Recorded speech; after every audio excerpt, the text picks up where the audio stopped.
இது வந்து பொட்டாசியம் பெரோசைனேட். இந்த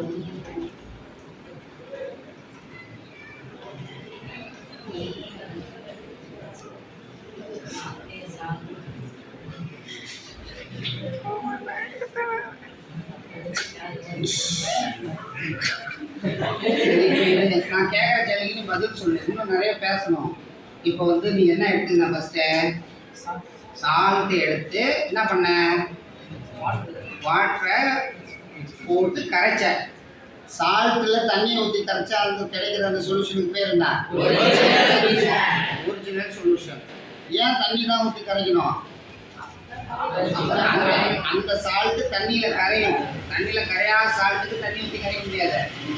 அந்த சால்ட்டு செகண்ட் குரூப் ஒன்று கொடுத்துருக்காங்க, காப்பர் சல்ஃபேட் அவனுக்கு கொடுத்துருக்காங்க, கரெக்டாக கண்டுபிடிச்சிட்டான். அந்த காப்பர் சல்ஃபேட் சால்ட்டு தண்ணியில் நல்லா சாலிபிள். அதனால் அதில் எதை போட்டு கரைக்கணும்? தண்ணி டிஸ்டில்டு வாட்டர் ஊற்றி கரைக்கணும். டிஸ்டில்டு வாட்டர் ஊற்றி கரைக்கும் பொழுதே நல்லா சாலிபிள் ஐஸ் கிளியர் சொல்யூஷன் கிடைக்குது இல்லையா, வந்தது இல்லையா, வச்சுருந்தாங்க. அந்த சொல்யூஷனுக்கு பேர் ஒரிஜினல் சொல்யூஷன். இந்த ஒரிஜினல் சொல்யூஷன் கூட இது ஒரு ரியேஜென்ட் கையில் வச்சுருக்கான். இது என்ன ரியேஜென்ட்டு? பொட்டாசியம் ஃபெரோசைனேட் என்ற ரியேஜென்ட். அந்த பொட்டாசியம் ஃபெரோசைனேட் இந்த காப்பர் சல்ஃபேட் சொல்யூஷன் இருக்கு இல்லையா, அந்த ஒரிஜினல் சொல்யூஷன் அதில் ஊற்றலாம். ஊற்றும் பொழுது என்ன கலர்? நான் எப்போவுமே சொல்லியிருக்கேன் அவங்களுக்கு, நீங்கள் இது போல் செய்யும் பொழுது தைரியமாக செய்யணும்.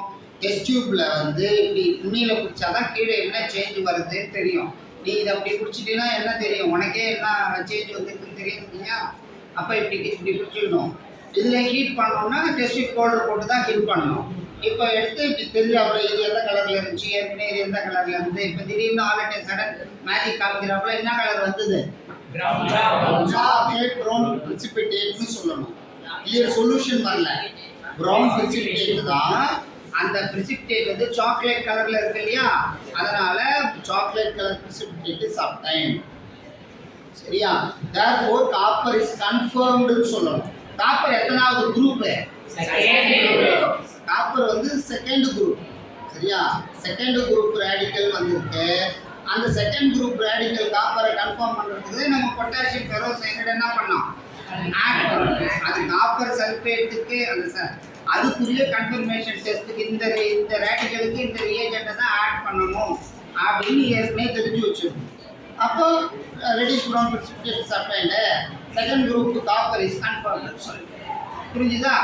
சரி, தேங்க்யூ.